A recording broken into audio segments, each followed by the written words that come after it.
আসসালামু আলাইকুম রহমতুল্লাহি ওবরকাতুহ। সম্মানিত দর্শক, রাজনীতির ময়দানে বিএনপি হঠাৎ একা হয়ে পড়েছে, নিঃসঙ্গ। এবং বিএনপি রাজনীতির যে সরব উপস্থিতি, সেটি নীরব হয়ে গেছে। তাহলে নিঃসঙ্গ এবং নীরবতা।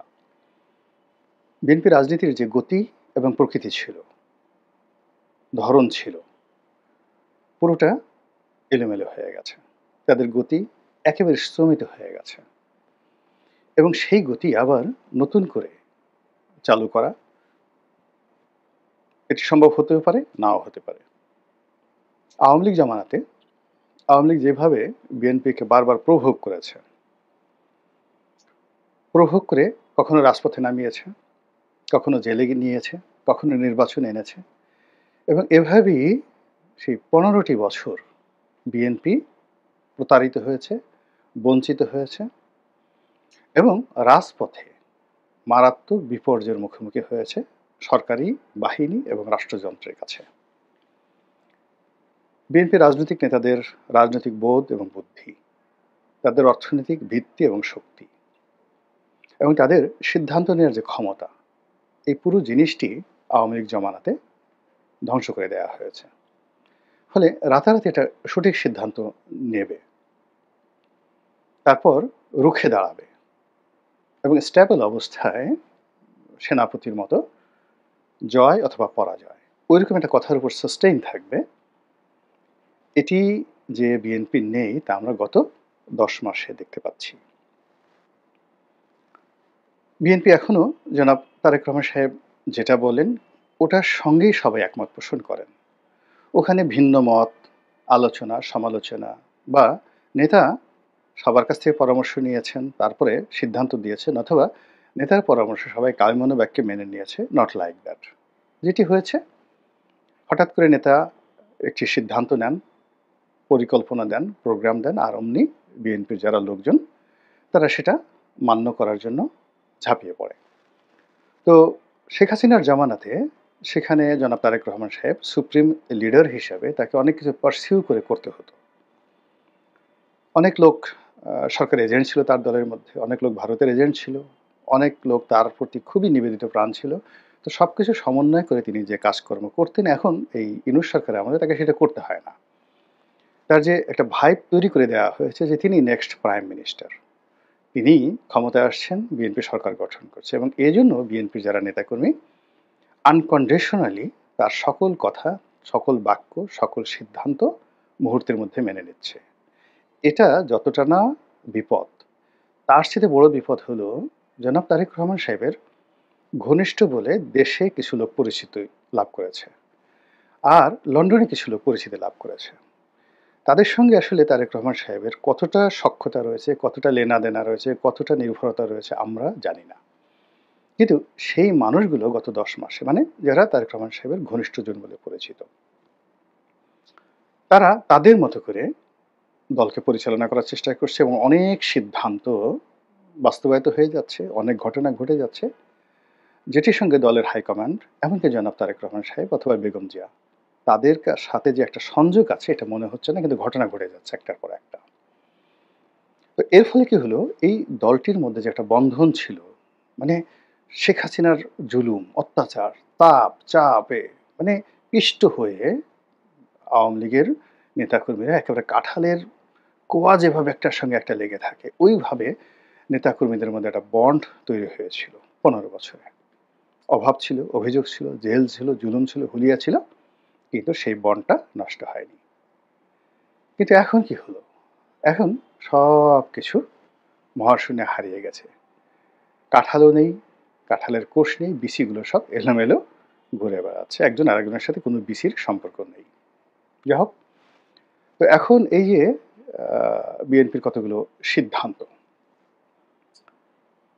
অনেকগুলো সিদ্ধান্ত, যেই সিদ্ধান্ত নেতাকর্মীদের মধ্যে বিভ্রান্তি তৈরি করেছে, অনেকগুলো কর্মকাণ্ড যেটা আপাত দৃষ্টিতে নেতা মনে করছেন যে এটা দলকে সে প্রমোট করছে, কিন্তু আলটিমেটলি তিনি যাদেরকে দায়িত্ব দিয়েছেন তারা যে জেলায় যাচ্ছে, বিভাগে যাচ্ছে, ওখানে গিয়ে পুরনো বিভক্তি আরও নতুন করে দানা বাঁধছে।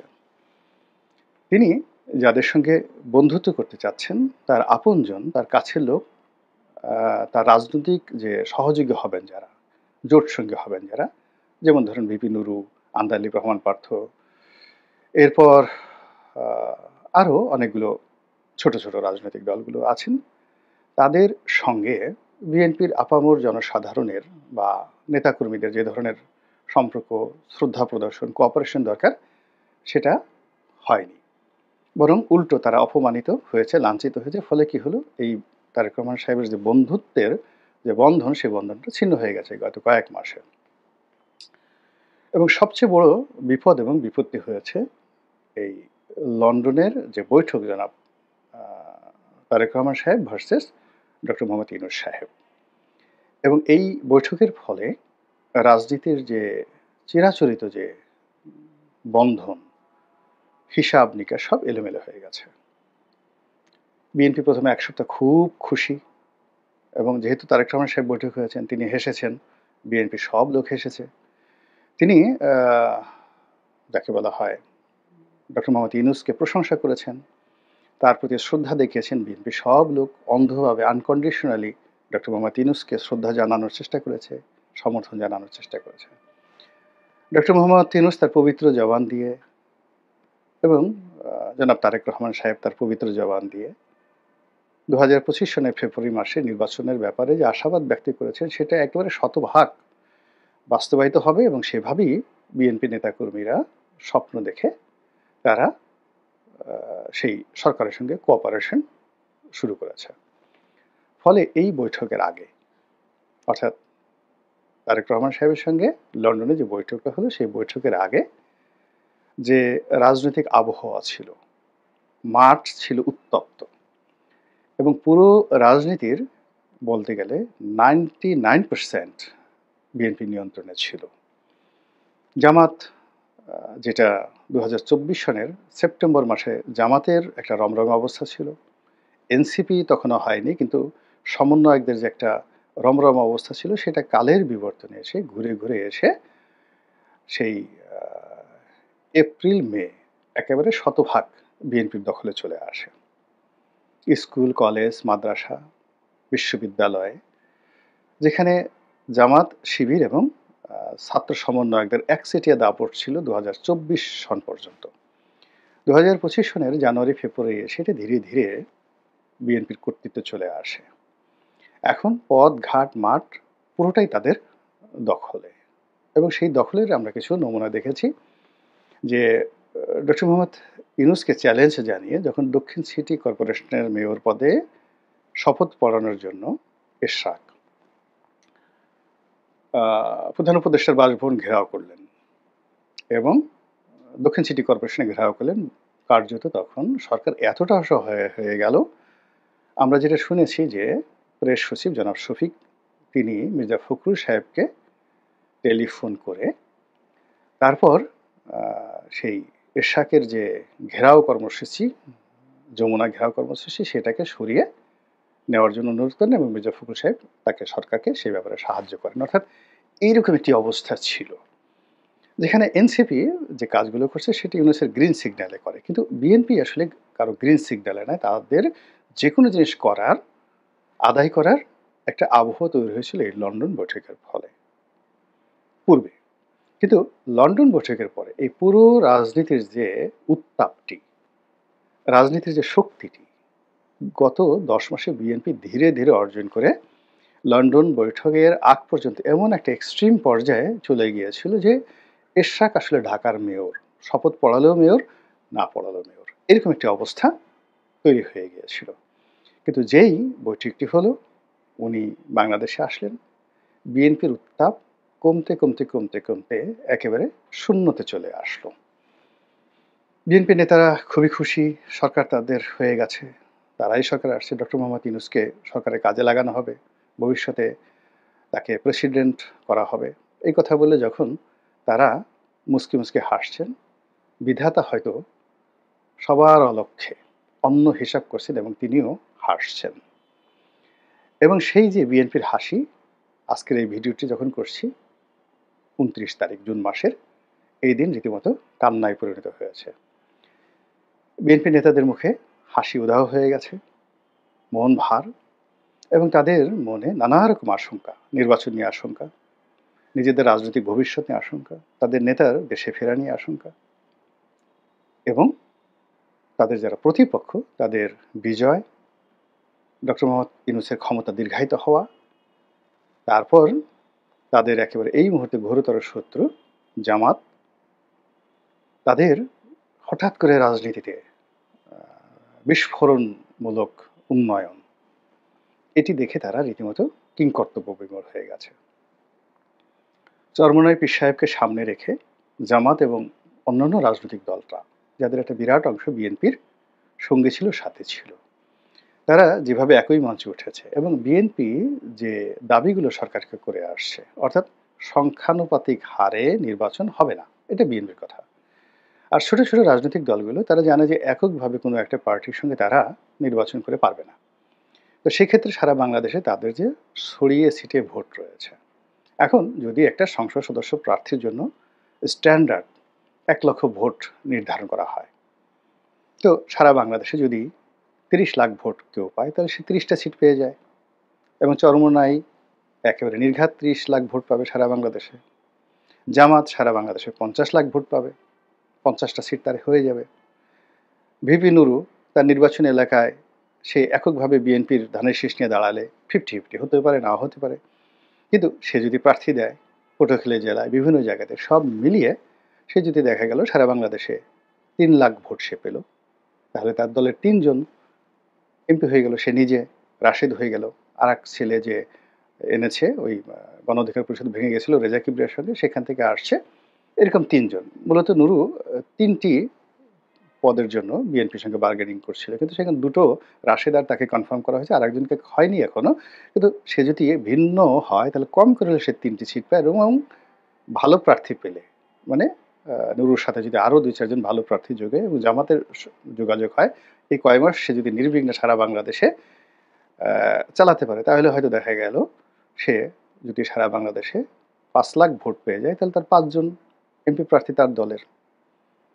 এমনকি পার্থ, আন্দালিব রহমান পার্থ, এ এখন বিএনপির সঙ্গে আছে, কিন্তু বিএনপির মনোনয়ন ছাড়া তো পার্থ সর্বোচ্চ যদি নিউট্রাল ইলেকশন হয়, সে হয়তো ভোলার একটা আসন থেকে পাশ করে আসতে পারে 50-50। কিন্তু যদি সংখ্যানুপাতিক ইলেকশন হয়, পার্থর যে ব্যক্তিগত ইমেজ, সেই ব্যক্তিগত ইমেজে সে 30 লাখ ভোট পাবে সারা বাংলাদেশে। অর্থাৎ তার যে প্রার্থী ইয়াং, ঢাকা শহরে সে যাদেরকে টার্গেট করবে, তার যে এলিট গ্রুপগুলো আছে এবং সে টাকা খরচ করতে পারবে, সারা বাংলাদেশে নির্ঘাত সে 30 লাখ ভোট পাবে। এবং ভোলাতেও সে না হলেও 5 লাখ ভোট শুধু ভোলা জেলা থেকেই তার এবং তার বাবার যে কর্মকাণ্ড, সেখান থেকে 5 লাখ ভোট আনতে পারবে। তাহলে পার্থ যদি সংখ্যানুপাতিকভাবে ভোট হয়, ভোট হওয়ার ফলে সে যদি 10টা, 15টা, 20টি সিট পেয়ে যায়, তাহলে সে কেন বিএনপির সঙ্গে থাকবে আপনি বলেন তো? এমনকি যে বাম দলগুলো সারা বাংলাদেশে, যারা কোনোদিন সিট পায়নি কিন্তু তাদের ভোট আছে সারা বাংলাদেশে এবং ডেডিকেটেড প্রার্থী, এবং তাদের সেই ভোট 10,000, 20,000 করে তারা পাবে, এবং সেই সংখ্যানুপাতিক হিসাবে দেখা গেল সিপিবির মতো দল, বাসদের মতো দল সারা বাংলাদেশে 5 লাখ ভোট তারা পাবে পাবে পাবে, দুটো দলই পাবে, এবং সেক্ষেত্রে দেখা গেল তারা এমপি হয়ে যাবে। কেন তারা বিএনপির সঙ্গে থাকবে? জোনায়েদ সাকির একই অবস্থা। জোনায়েদ সাকি এককভাবে যদি দাঁড়ায়, কিন্তু জোনায়েদ সাকি তার যে কথা বলার ধরন, প্রকৃতি, সে যদি সারা বাংলাদেশে মুভ করে, সে হয়তো 2 লাখ 3 লাখ ভোট পাবে, তার দলে নিজে হবে, তার স্ত্রীকে এমপি বানাতে পারবে। কেন সে বিএনপির সাথে যাবে? এই যে একটা পরিস্থিতি, সংখ্যানুপাতিক নির্বাচনের জন্য রাজনৈতিক দলগুলো যে ঐক্য হয়েছে, যারা মঞ্চে আসছে, এতেই বিএনপির অর্ধেক আয়ু কমে গেছে, এবং এটা যদি মুভমেন্ট আরো 15 দিন থাকে, আমি বাকি যাদের নাম বললাম, সেই অন্যান্য যে রাজনৈতিক দল, এলডিপি, কর্নেল ওলির এলডিপি, আর একটা এলডিপি যে আর একটা গ্রুপ, সাদাত হোসেন সেলিম, সেই এলডিপি, তারপরে আসম আব্দুর রব সাহেবের জাসদ, তারা, বাসদ, তারা, বাসদের দুটো গ্রুপ আছে, সেই দুটো গ্রুপ, মানে সবাই দেখা যাচ্ছে যে এই সংখ্যানুপাতিক নির্বাচনের দিকে ঝুঁকে যাবে, বিকজ পার্লামেন্টে তারা রিপ্রেজেন্টেশন ওইভাবে তাদের হবে। আর এই যে সংখ্যানুপাতিক নির্বাচনের যে ধারণাটি প্রথমে দেওয়া হয়েছিল সরকারের পক্ষ থেকে, এটা কিন্তু মাঠে মারা গিয়েছিল। এটি নিয়ে কেউ কথা বলেনি, এমনকি জামাতও কথা বলেনি। জামাত তখন এই প্রচলিত রাজনীতিতে এগোনোর জন্য চেষ্টা করছে। ঠিক সেই সময়টাতে লন্ডন বৈঠকের পর এটা আবার নতুন করে সামনে আসলো। এখন বিএনপিটা কিভাবে মোকাবেলা করবে? এবং আপনারা জানেন যে একবার যদি কেউ ভয় পেয়ে যায় এবং রাজনীতির ময়দানে একবার যদি কেউ ব্যাক ফুটেজে চলে যায়, একবার যদি কোনো উত্তাপ নষ্ট হয়ে যায়, সেই উত্তাপ সাধারণত তৈরি করা যায় না। আর যদি তৈরি করতে হয়, বহুদিন অপেক্ষা করতে হয়। আমি অধম মানুষ, বিএনপির একেবারে সাধারণ একজন, যাকে বলা হয় ওয়েল উইশার, কর্মীও না, ওয়েল উইশার। আর যেহেতু এই দলটির হয়ে নির্বাচন করেছিলাম, আগস্ট মাসের ৬-৭ তারিখ থেকে আমি কিছু কথাবার্তা বলছি, বিএনপির অনেক লোক পছন্দ করেনি। ভিডিওগুলো অতীতে যারা দেখছেন মিলিয়ে দেখেন, আর আজকের বাস্তবতা দেখেন, আর আজকে যা বললাম মিলিয়ে দেখেন। যদি বিএনপির একটা শীর্ষ নেতাও, মানে অনেকের সাথে টেলিফোনে কথা হয়, এখানে তো আসলে কেউ সিদ্ধান্ত নিতে পারে না। কিন্তু বিএনপির যখন বিপদ ছিল, বিএনপির সবাই টেলিফোন করতেন, বুদ্ধি নিতেন, পরামর্শ নিতেন, সাহায্য নিতেন। কিন্তু আগস্ট মাসের ৭ তারিখের পরে মনে হলো যে আমাকে তারা চেনেই না। কিন্তু জীবনে যে বুদ্ধির চাইতে, এবং বুদ্ধিটা মানে একজন লোক ভীত সন্ত্রস্ত, একজন লোক অসফল, একজন লোক বয়স্ক হয়ে গেছে, তার বুদ্ধি আর একজন লোক সফল, শান্ত, ধীর, স্থির, তার বুদ্ধি সমান নয়।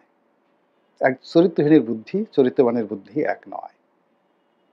তো এই জিনিসগুলো বিএনপি যারা লোকজন রয়েছে, তারা তাদের সেই বিপদের দিনে যারা তাদেরকে বিভিন্ন সময় সাহায্য করেছে, সহযোগিতা করেছে, সুসময় আসার পরে তারা এই জিনিসগুলো ভুলে গিয়ে যাদের কারণে তাদের ব্যর্থতা এসেছে, যাদের কারণে 111 এসেছে, যাদের কারণে যাদের দুর্নাম বদনাম হয়েছে, সেই তাদের বুদ্ধি পরামর্শ নিয়ে গত ১০ মাসে দেখেন আজকে কি অবস্থা হয়ে গেছে।